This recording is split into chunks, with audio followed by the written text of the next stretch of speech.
할렐루야. 예.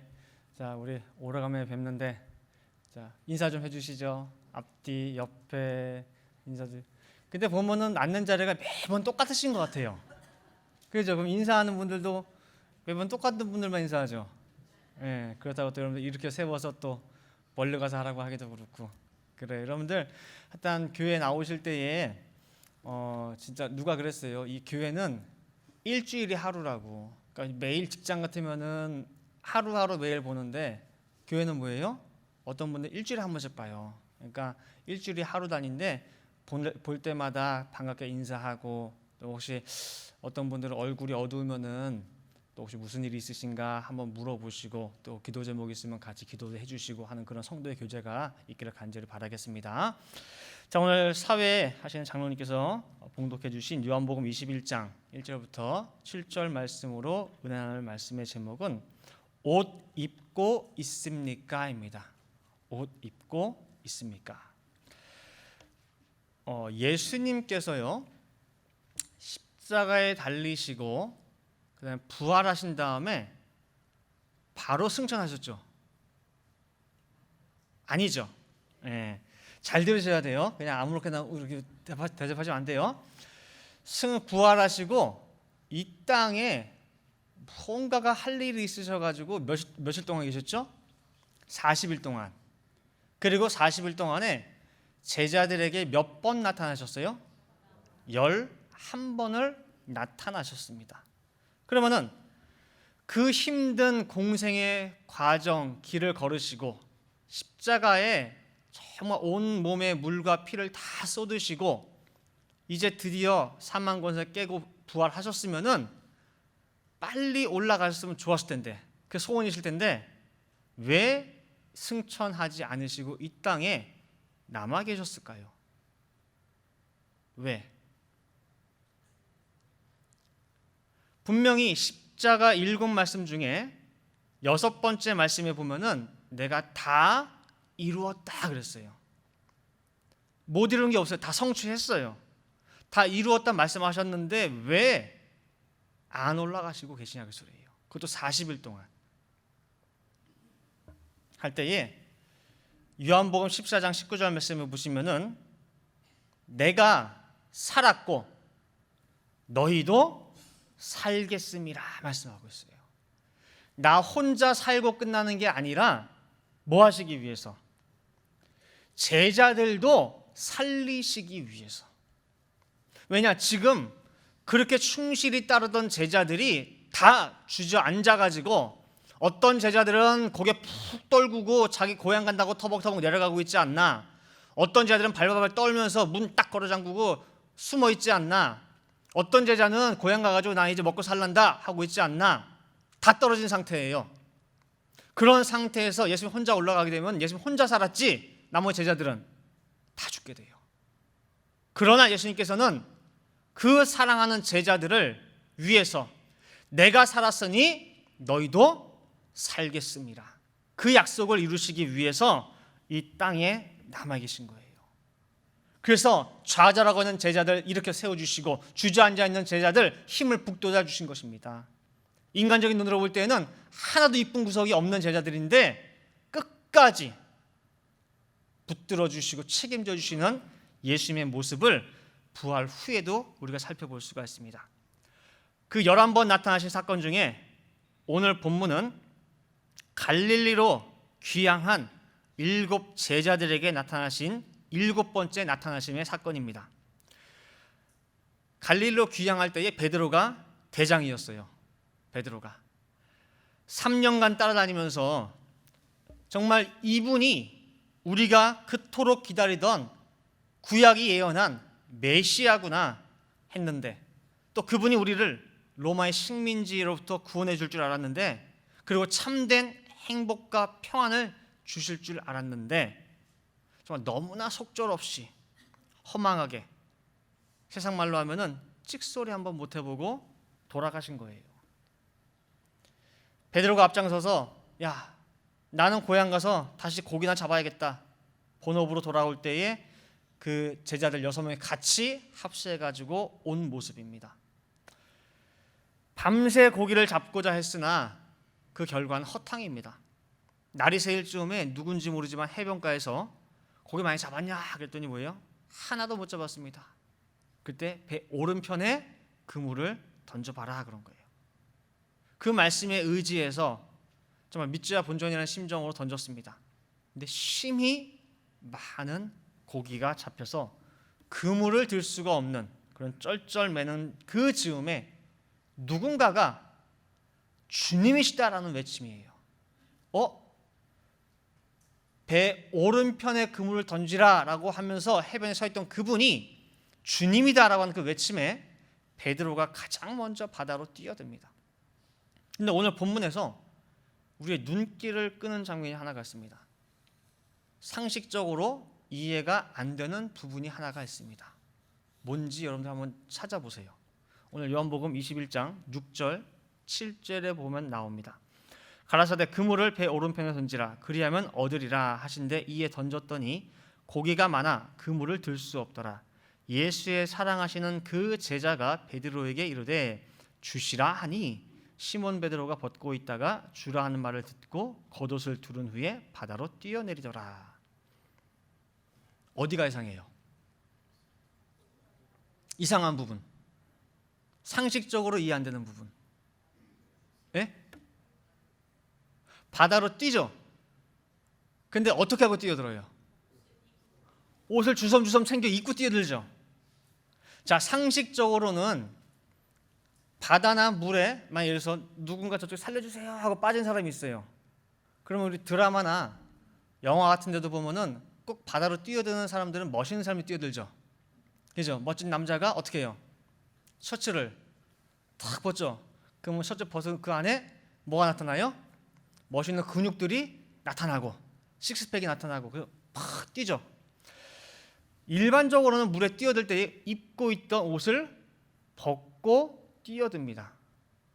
근데 이상하게 오늘 이 베드로는 특히나 성질이 급한 그 베드로가 주라는 말씀을 듣고 주님을 누구보다 먼저 맞이하기 위해 바다에 뛰어드는데 분명히 겉옷을 두른 후에 바다로 뛰어들고 있다는 말입니다. 왜 그럴까요? 왜? 이 한 장면을 우리가 이해하기 위해서 여러 가지 우리가 먼저 또 살펴볼 것이 있습니다. 특별히 고린도전서 14장 10절 말씀에 보면은 세상에 소리의 종류가 이같이 많되 뜻없는 소리가 없나니라고 말씀하고 있습니다.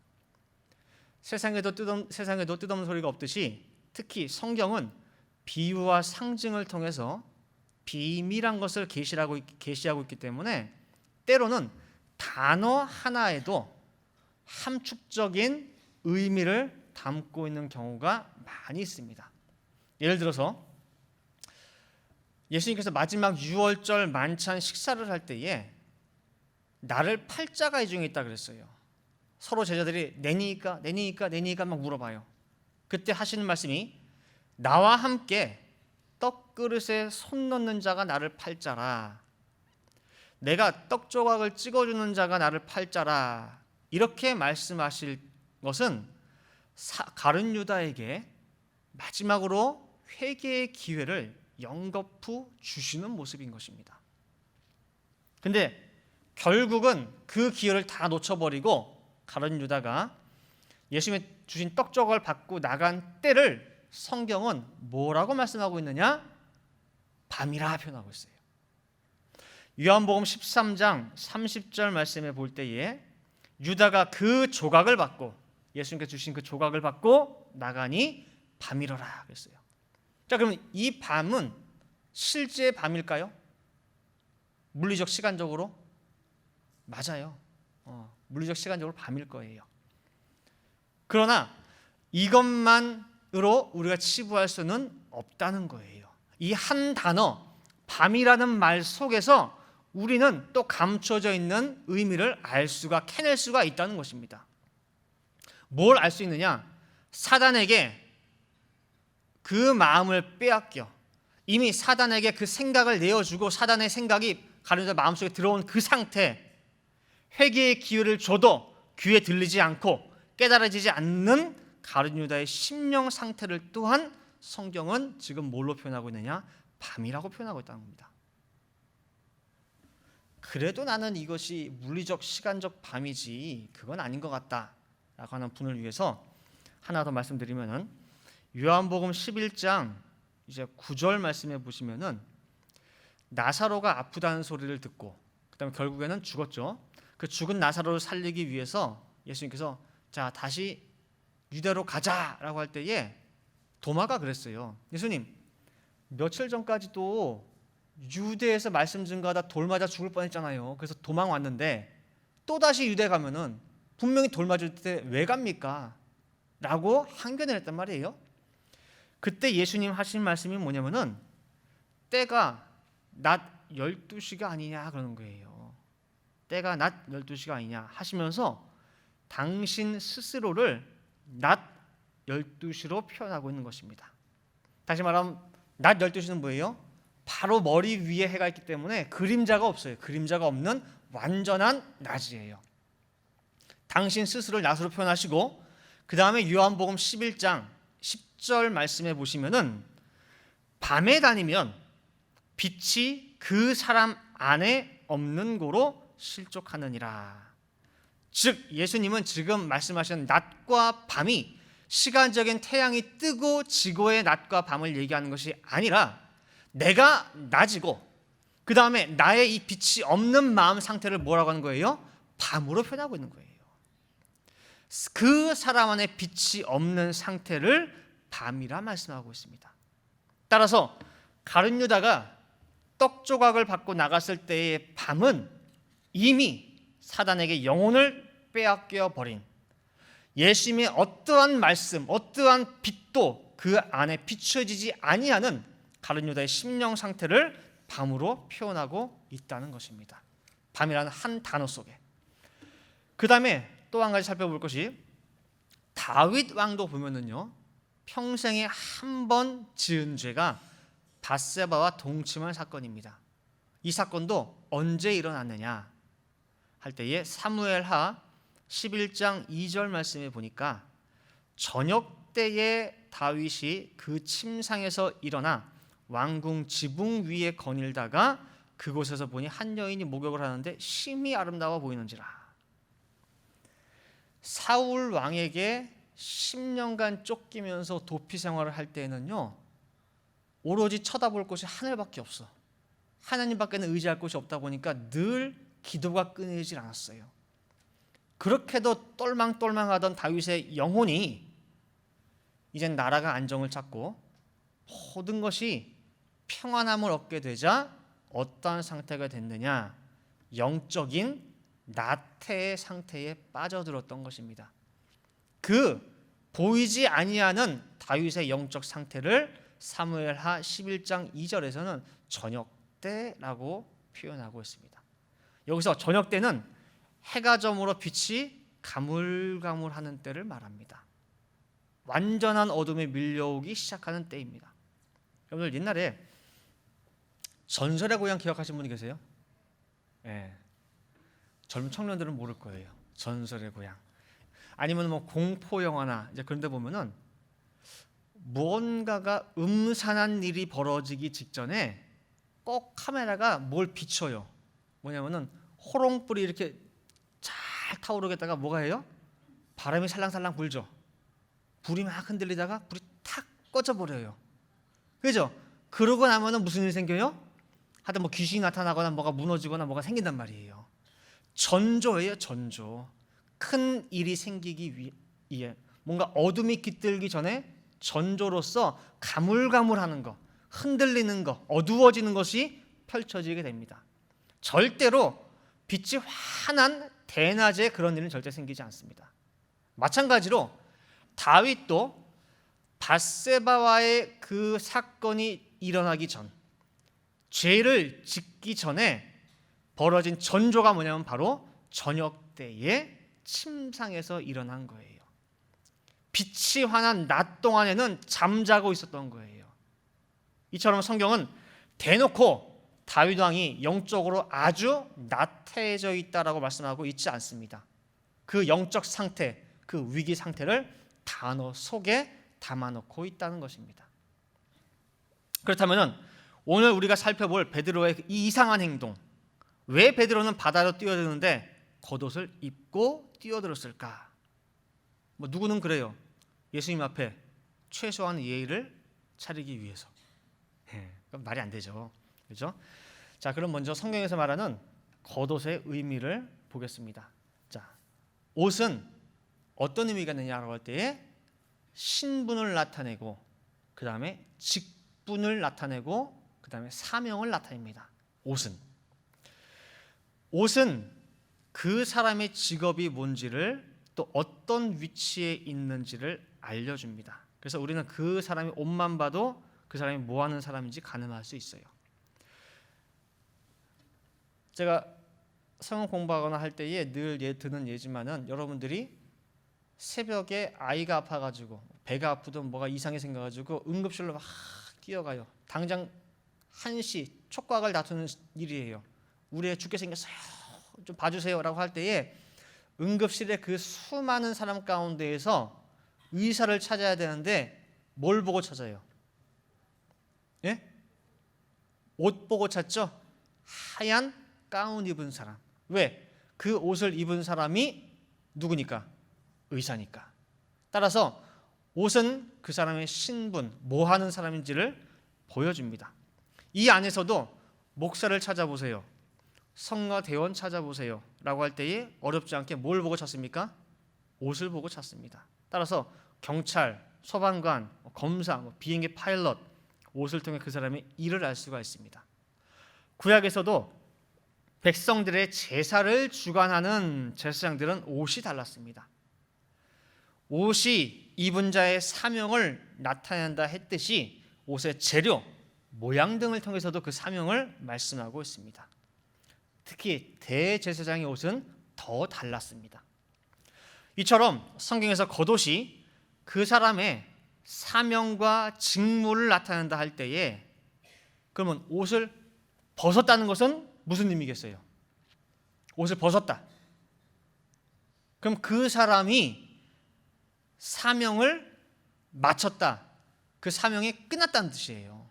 그 세상에서도 보면은 옷 벗었다, 나 이제 옷 벗었어 라고 하는 말은 무슨 뜻이에요? 퇴직했다는 얘기예요. 더 이상 그 일 안 한다는 얘기예요. 성경에서도 마찬가지예요. 아론이 123세에 호르산에서 옷을 벗기우고 아들 엘르아살에게 그 옷을 입혔습니다. 대제사장의 옷을. 그러면 이 말은 뭐냐면은 이제는 아론이 대제사장의 사명과 직무가 끝나고 누구에게 넘어갔다는 얘기예요? 엘르아살이 이제는 그 사명과 직무를 그대로 행한다는 말입니다. 엘리야 선지자 또한 불말과 불술에 회리바람을 타고 승천할 때에 제자 엘리사에게 남겨준 한 가지가 있어요. 그게 뭐예요? 겉옷이에요. 겉옷. 우리 생각에는 집문서도 아니고 금덩어리도 아니고 너저분한 겉옷 한 벌 남겨주냐 할 수 있겠지만은, 그러나 그것은 단순한 겉옷이 아니에요. 엘리야의 사명이 엘리사에게 전수되었으며 그 사명을 감당할 수 있는 능력 또한 엘리사에게 전수가 되었다는 것을 의미합니다. 실제로 그 엘리야랑 엘리사가 요단강을 건널 때에 물이 넘쳐 흐르니까 어떻게 했어요? 엘리야가 겉옷으로 물을 탁 쳤더니 요단이 갈라졌어요.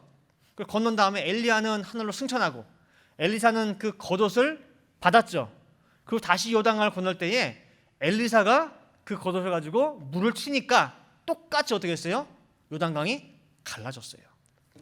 열왕기하 2장 13절 14절 말씀 보시면은 엘리야의 몸에서 떨어진 겉옷을 주워 가지고 돌아와서 요단 언덕에 서서 엘리야의 몸에서 떨어진 그 겉옷을 가지고 물을 치며 가로되 엘리야의 하나님 여호와는 어디 계시나이까 하고 저도 그 엘리사도 물을 치매 물이 이리저리 갈라지고 엘리사가 건너니라 그랬어요. 따라서 겉옷을 입고 있다는 것은 다른 말로 하면 그에게 사명이 있다는 말이며 일을 현재 하고 있다는 것입니다. 목사로서의 일, 성가대로서의 일, 판사로서의 일, 검사로서의 일, 경찰로서의 일을 겉옷을 입고 성실히 수행 중이란 말입니다.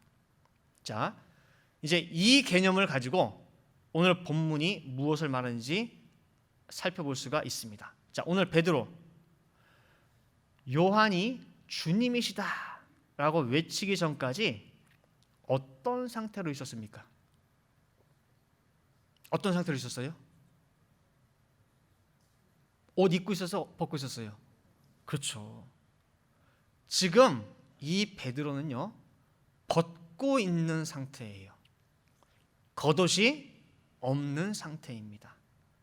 다른 말로 하면은 아까 옷을 입고 있다는 것은 사명을 수행하고 일하고 있다는 건데, 반대로 옷을 벗고 있다는 얘기는 무슨 말이에요? 사명 수행 중입니까? 일하는 중이에요? 아니에요. 베드로는 자신에게 주어진 사명을 지금 완전히 망각하고 있다는 것입니다. 예수님께서는 여러 단점들이 있음에도 불구하고 베드로를 참 아끼고 사랑하셨어요.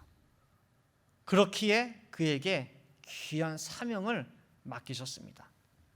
처음 베드로를 부르실 때 네가 지금까지는 물고기를 낚는 어부였지만은 이제부터는 내가 너를 사람 낚는 어부가 되게 하겠다라고 하시면서 신령한 구령 사업의 직무를 맡기셨습니다. 그게 마태복음 4장 19절 말씀입니다. 말씀하시되 나를 따라오너라 내가 너희로 사람을 낚는 어부가 되게 하리라. 그렇죠? 사명이죠. 할 일이죠. 또한 이름도 바꿔주셨어요. 원래 이름은 시몬입니다. 근데 그 이름을 게바 혹은 베드로라고 바꿔주셨는데 그 뜻이 반석입니다. 반석. 즉 베드로 네가 나에게 주는 그리스도의 살아계신 하나님의 아들이다 라고 했던 신앙 고백을 했듯이 네가 교회에 앞으로 세워질 교회에 정말 든든한 기초가 되고 반석이 되어달라는 그런 사명을 이름에까지 예수님께서 담아서 주셨던 것입니다. 이런 막중한 사명을 맡겼음에도 불구하고 내 사명이 뭔지 예수님 돌아가셨으니 이제는 관심도 안 가져요. 깨닫지도 못해요. 나에게 입혀준 예수님의 그 옷이 정체가 뭔지도 알지도 못하고 어딘가 내동댕이 쳐버린 그 상태가 바로 뭐예요? 벌거벗고 있는 베드로의 상태라는 것입니다. 오히려 다른 제자들 선동해가지고 예수님 돌아가셨는데 이제 무슨 소망이 있겠니? 무슨 비전이 있겠니? 고향 가서 그냥 고기나 잡자. 엉뚱한 일에나 앞장서고 있었던 것입니다. 그러니 밤을 새가면서 일해봐야 거두는 것이 아무것도 없습니다. 빈털털입니다. 허무한 인생이고 허무한 삶입니다. 잘 들으시기 바랍니다. 사명의 옷, 겉옷 없는 인생은 베드로를 비롯하여 누구를 막론하고 그 끝은 다 허무하고 허탈하게 되어 있습니다. 잘 깨달으시기 바랍니다. 그 벌거벗고 있는 베드로에게 예수님이 나타나셔서 배 오른편에 그물을 던지라. 그리고 고기가 심이 많아서 들 수가 없어요. 낑낑대면서 그물을 끌어올리는 그 순간에 모세의 그 베드로의 머릿속에 한 사건이 오버랩돼요. 촥! 무슨 사건일까요? 무슨 사건이? 지금의 이 내가 하고 있는 이 일이 예전에 어디선가 내가 겪었던 일이에요. 무슨 사건이랑 연결이 돼요?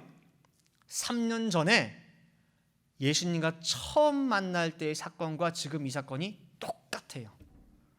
3년 전 베드로가 예수님을 처음 만나 제자로 부르심을 받을 때 그때도 밤새 일했지만 한 마리 낚지 못할 때 예수님께서 야 그때는 어디에 그물 던지라고 했냐면 그때는 깊은 곳이에요.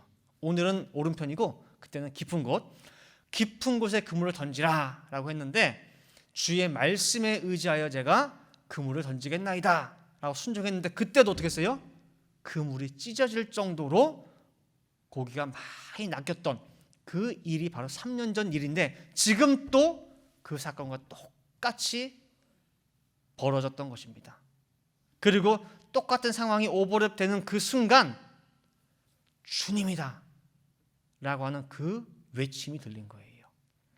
그 외침이 영적으로 잠자고 있던 베드로를 벼락같이 깨운 것입니다. 내가 지금 벗고 있다는 것을 알려줬어요. 내가 지금 망각하고 있던 사명을 일깨워줬던 것입니다. 이제 결론 맺도록 하겠습니다. 잠자고 있던 베드로, 벌거벗고 있던 베드로, 사명을 망각하고 있던 베드로를 깨웠던 큰 소리, 주시라 라고 하는 이 외침이, 오늘의 이 말씀이 여러분들에게 주시라는 말씀이 되기를 간절히 바랍니다. 여러분, 오늘 제목같이 여러분들 옷 입고 있습니까? 겉옷 입고 있습니까? 하나님 앞에 갈 때에 정말 미천 다 드러내놓으면서 맨몸으로 발가벗고 가실 겁니까? 옷이 없어서? 하나님께서 내가 너를 이 땅에 귀한 생명을 줘서 보냈는데 너 이 땅에서 뭐 하다 왔느냐? 네 옷 좀 보자 그럴 거 아니에요. 어떤 일 하다 왔는지. 성가되면은 성가대 옷을 입고 있을 테고, 부엌에서 봉사를 했으면은 앞치마가 있을 것이고, 주차 관리를 했으면은 그 옷이 있을 거고, 안내를 서던 청소를 하던 내가 입고 있던 옷이 있을 거 아니냐 그 소리예요. 남들은 다 열심히 일하느라고 그 옷에 흙먼지 묻혀가면서 다 옷을 입고 있는데 왜 너만 벌거벗고 있느냐 라고 물으시면 어떡하냐 그 소리예요. 계시록 3장 18절 말씀에 보시면은, 계시록 3장 18절 말씀에 내가 너를 권하노니 내게서 불로 연단한 금을 사서 부유하게 하고 흰 옷을 사서 입어 벌거벗은 수치를 보이지 않게 하고 안약을 사서 눈에 발라 보게 하라 그런 거예요. 벌거벗고 있는데도 눈이 보이질 않아가지고 내가 벗고 있는 것도 몰라요. 그러니 네 눈에 안약을 발라가지고 보라고 해. 눈 떠서 네가 지금 어떤 상태인지, 옷 입고 있는지 벗고 있는지. 그 수치를 보이지 않게 흰 옷을 빨리 사서 입으라는 거예요. 그러면 성도들의 입을 옷은 무엇입니까? 첫 번째로는 먼저 벗어야 돼요. 입기 전에. 아무도 옷 입은 채로 새 옷을 입지는 않습니다. 무언가를 입기 위해서는 입고 있던 것을 벗어야 할 수 있습니다. 그래서 우리가 벗을 옷, 성도들이 벗을 옷은 뭐냐면은 이 땅에서 여러분 누구 만나면은 저 이런 사람입니다 라고 해가지고 명함 건네주죠. 그러면은 그 명함에 자기, 어떤 분들은 그래요. 나온 무슨 경기고등학교, 무슨 서울대학교, 뭐 무슨 박사, 무슨 박사, 어디 뭐 수석 연구원, 무슨 교수, 뭐 박사 다 써 있어요. 쭈르르 써 있어요. 자기 명함에 자랑스럽게 붙어 있는 그 모든 이력들이 다 떨어져야 됩니다. 나 어느 학교 나왔네. 나 어느 직장 나왔네. 우리 애가 어느 대학교 다니네. 우리 집이 얼마네. 내 차가 뭐네. 내 백이 얼마네. 나를 감싸고 있는, 마치 아담과 하와가 타락하고 나서 무화과 나무 잎으로 온 곳을 다 붙여가지고 가렸듯이 나를 그 이력들로 감싸고 포장하고 있는 거예요. 그게 내 모습이라고 하면서 그 이력들이 하나도 남김없이 다 떨어져야 됩니다. 보이는 이력, 보이지 않는 이력 다 떨어져야 됩니다. 그것을 다 벗어야 됩니다. 에베소 4장 21절부터 24절 말씀 보시면은 너희는 유혹의 욕심을 따라 썩어져가는 구습을 쫓는 옛 사람을 벗어버리고 오직 심령으로 새롭게 되어 하나님을 따라 의와 진리의 거룩함으로 지으심을 받은 새 사람을 입으라. 새 사람을 입기 위해서 먼저 뭐 하래요? 옛 사람을 벗어버리라는 겁니다. 하나님께서도 호렙산 떨기나무 가운데 모세와 만나시면서 가장 먼저 요구하신 것이 뭐냐? 네 발에서 신을 벗으라는 거예요. 지금까지 네가 살아온 모든 세상 여정은 여기까지가 끝이야. 그 세상 죄악 때 묻은 신발 먼저 벗어. 그래야 내가 너한테 사명 감당할 수 있는 새 신을 신겨줄 수 있지 않냐 그 말이에요. 반드시 우리 성도님들 하나님 말씀 앞에 세상 옷 다 벗으시기 바랍니다. 그다음 두 번째로 우리가 입을 옷은 뭐냐? 먼저 벗고 두 번째는 세마포 옷입니다. 세마포 옷, 흰 옷이죠. 아까 벗어버린 그 옷을 다 빨아야 됩니다. 하얗게 빨아야 되는데 세상 세제를 통해서 빠는 것이 아니라 이 옷은 어디에만 빨 수 있냐면은 십자가 어린 양의 피에만 빨아서 깨끗하게 하얗게 만들 수가 있다는 것입니다. 계시록 7장 14절 말씀에 보시면은 내가 가로되 내 주여 당신이 알리이다 하니 그가 나더러 이르되 이는 큰 환난에서 나오는 자들인데 어린 양의 피에 그 옷을 씻어 희게 하였느니라 라고 말씀하고 있습니다. 여러분들 십자가 피는 곧 예수님의 온갖 고난과 핍박 가운데서 선포된 말씀의 엑기스입니다. 그 말씀에 늘 자신을 비춰보고 반성하고 고쳐가는 것이 곧 십자가 피에 내 옷을 빤다고 하는 것입니다. 40년 광야 생활 가운데 날마다 주시는 그 만나를 통해서 그 만나를 먹는 가운데 정말 변화가 되고 늘 가나안에 가까워지듯이 우리가 할 일은 뭐냐? 늘 말씀의 자리에서 그 말씀의 피에 옷을 씻는 것이 우리 성도들이 할 의무라는 것입니다. 따라서 여러분들 내가 정말 성도의 옷, 세마포 옷을 입기를 간절히 원한다면, 하얗게 빨게 원한다면 오늘 말씀의 자리에 절대 빠지지 마시기 바랍니다. 한 번 말씀 받는 거, 두 번 받는 거, 10번 받는 거 누구 옷이 더 하얗겠어요? 그렇죠? 10번 받으면 더 하얄 거 아니에요. 그렇죠? 그래서 들은 만큼 배운 만큼 깨달아지고 변하게 됩니다. 생각이 달라지게 됩니다. 우리 인생 변화시키는 것은 하나님 말씀밖에 없습니다. 자, 계시록 16장 15절 말씀 읽고 말씀 마치겠습니다. 계시록 16장 15절 말씀 보시면은 보라 내가 도적같이 오리니 누구든지 깨어 자기 옷을 지켜 벌거벗고 다니지 아니하며 자기의 부끄러움을 보이지 아니하는 자가 복이 있도다. 그랬죠? 옷 입고 있는지 벗고 있는지 반드시 뭐예요? 확인한다는 거예요. 언젠가 우리 모두 한 사람 빠짐없이 다 하나님 앞에 서게 됩니다. 그때 내가 뭘 입고 설 것인가 반드시 한번 신중하게 진지하게 생각해 보시기 바랍니다. 믿지 않는 영혼들을 말씀 앞으로 전도한 사람은 하나님 앞에 거룩한 제사장의 옷을 입고 설 것이고 생활 가운데 늘 찬양으로 영광 돌리는 사람은 찬양의 옷을 입고 설 것이고 교회를 위해서 정말 남모르게 정말 헌신하고 봉사하는 사람들은 레위인의 옷을 입고 설 것입니다. 정말 이 자리에 있는 우리 누리푸른 동산의 모든 성도님들 한 사람도 정말 벌거벗고 있는 자 없기를 간절히 바랍니다. 그 나라 가서 희고 빛나는 세마포 옷, 영광의 빛으로 충만한 옷들을 다 입으시기를 간절히 바라겠습니다. 다 같이 기도하시겠습니다. 사랑하나 충만하신 아버지 하나님, 정말 예수님께서 십자가의 그 모진 고난을 받으시고 부활하신 후에 바로 승천하신 것이 아니라 내가 살았으니 너희도 살아나야 하리라 그 말씀에 책임을 지시고 정말 응하게 하시기 위하여서 흩어진 제자들을 찾아다니고 쓰러진 제자들을 일으켜 세워주시고 좌절한 제자들의 마음을 다시 한번 힘을 북돋아주시는 그 과정들을 통하여서 하나도 빠짐없이 다 찾아오는 그 놀라운 역사를 저희 살펴봤습니다. 특별히 예수님의 십자가 죽음 후 자신에게 맡겨진 모든 사명의 옷을 완전히 망각하고 있는 그 베드로까지도 찾아가셔서 자신이 벌거벗고 있는 것을 확인케 해주시고 다시금 겉옷을 찾아 입을 수 있도록 만들어주시는 그 사랑을 저들 살펴보았습니다.